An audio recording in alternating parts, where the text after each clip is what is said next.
ulama itu biasanya itu lebih kepada apa ya? Lebih kepada ma'unah ya, bukan wahyu, karena wahyu sudah terputus kan, lebih kepada karamah. Bahkan mimpi alim itu berapa persen dari kenabian walaupun bukan nabi. Jadi Abdullah bin Mubarak itu ceritanya, dia itu kan sudah berhaji.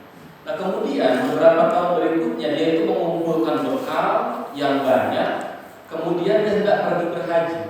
Abdullah bin Mubarak itu. Nah ketika di perjalanan itu kan dulu itu naik unta. Abdullah bin Mubarak itu di perjalanan itu dia mendapati ada orang yang kelaparan, orang yang sangat miskin dan tidak satu. Akhirnya dia itu membatalkan niat hajinya, kemudian harta untuk perbekalan haji itu dia sedekahkan di situ. Nah kemudian singkat cerita dia pulang. Setelah itu dia bermimpi bahwa justru pahala itu lebih besar daripada haji yang dia lakukan. Itu kalau tidak salah itu kisah Ibnu Mubarak yang cukup terkenal itu. Kalau yang tadi hajinya tidak diterima wallahu alam. Tapi intinya memang kalau haji itu, kalau yang wajib itu kan yang pertama. Kalau yang kedua, yang ketiga itu kan sudah bukan wajib lagi. Kalau memang tadi ada di keluarga kita yang miskin butuh pertolongan, ya kalau menurut hemat saya jadi lebih baik prioritaskan dulu untuk membantu saudara kita yang miskin. Kalau memang itu hajinya sudah bukan yang pertama gitu. Atau misalkan tadi kok ada yang di bawah perwaliannya itu tanggung jawabnya ada yang harus dia nafkahi.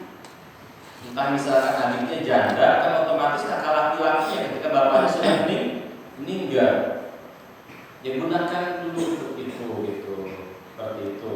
Tapi kalau tadi hajinya tidak diterima, wallahu alam, karena memang diterima dan tidak diterima kan Allah yang tahu ya. Kecuali memang kalau mimpi para ulama itu memang ulama itu ada yang bukan menjadikan dalil sih sebetulnya, ibrah. Karena ulama itu kan warasatul anbiya gitu. Dan kan mimpi orang-orang yang alim, ulama rabbani ya, bukan ulama-ulamaan, itu memang dijadikan ibrah bagi kita bahwa untuk menguat keimanan kita seperti itu. Tetapi itu bukan syariat. Bukan syariat yang baru gitu. Mungkin itu. Tapi kalau untuk haji pertama ya, lebih utama mana, berangkat haji apa menolong orang lain itu yang kesusahan? Orang lain siapa dulu? Keluarga misalnya. Keluarga. Nah ini yang dilematis ya. Mungkin yang paling tahu kondisinya kadang-kadang kan diri beliau yang bersangkutan ya mas ya. Kalau misalkan keluarganya dia mau naik haji sementara dia harus kemo, adiknya harus kemoterapi. Misalkan sekitar 80-70 juta, itu kan udah kaitannya sama nyawa gitu ya. Saya pikir ya prioritas utama ya yang kemo dulu kan gitu. Toh dalam Islam itu ketika niat saja belum terlaksana itu sudah dihitung pahala. Tetapi kalau seseorang berbuat dosa, dia tidak akan dihitung dosa sebelum dia melakukan. Itu luar biasanya Allah seperti itu. Jadi ketika dia sudah niat haji, qadarullah adiknya atau yang di bawah pertanggungjawaban dia ada yang darurat itu kategorinya hilangnya nyawa ya. Itu ya saya pikir prioritaskan itu dulu. Karena haji sendiri adalah panggilan Allah kan, labbaik Allahumma labbaik. Ada kalanya kalau belum dipanggil misalkan mau banyak harta dan lain sebagainya belum berangkat gitu. Tetapi ada kasus orang yang nggak punya uang dan lain sebagainya banyak yang dihajikan kan gitu. Walaupun tidak punya uang itu panggilan Allah. Tetapi ketika tadi kasusnya yang Mas Aris sebutkan, saya pikir itu dilihat dulu wakilnya, realitanya seperti apa, keluarganya seperti apa. Kalau misalkan kesulitannya cuma untuk biaya kuliah dan lain sebagainya, saya pikir mungkin itu bisa dinegosiasi dengan pihak kampus dan lain sebagainya. Ya lebih baik ya haji dulu kan gitu. Tapi kalau misalkan tadi kalau kaitannya sama nyawa, darurat dan lain sebagainya, apalagi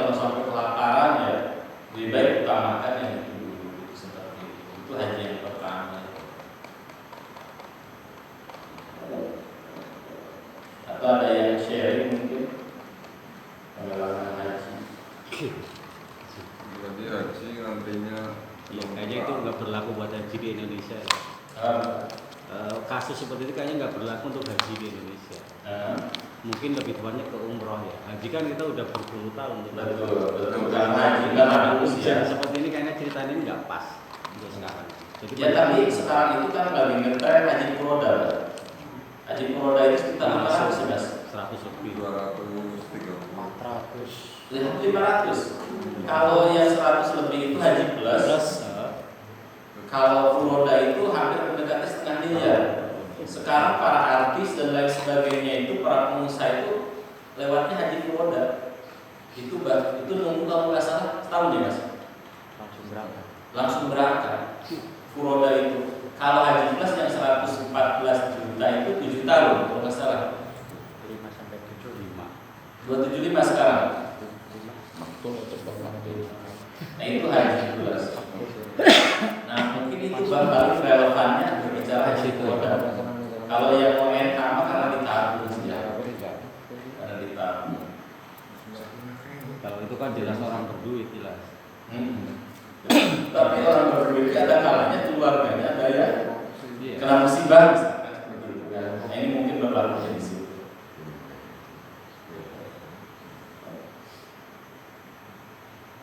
Nah ini kan mau pada berangkat kayak kemarin itu ini Kang Jaja Pak Jajaran besok mau berangkat lagi ini yang kedua kayaknya.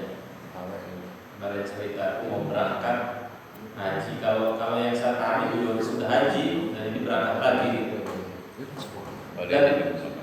Ya, Pak Deddy juga berangkat. ada di Kayu. Oh hebat, masya Allah. Di jalan. Ya. Haji apa mas itu? Haji apa? Biasa. Udah nabi udah lama ya? Apa plus mungkin? Jadi ketum bro.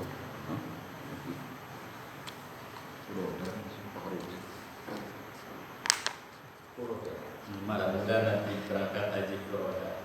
Ini mau pulang ya, Pak? Ngeteng. Haji ngeteng. Nah itu hari Allah mungkin ada yang kupas terkait terutama sedekah, kaitannya dengan zakat dan lain sebagainya.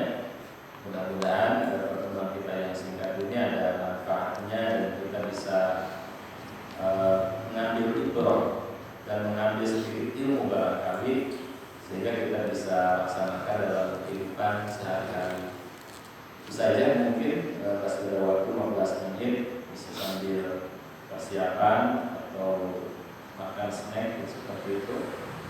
Kita tutup dengan baca hamdalah dan doa kafaratul majelis. Alhamdulillahirabbil alamin.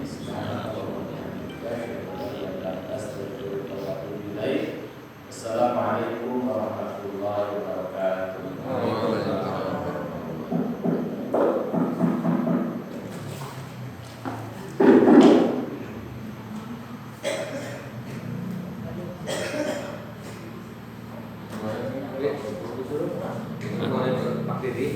Urung. Kok? Yang apa? Kok?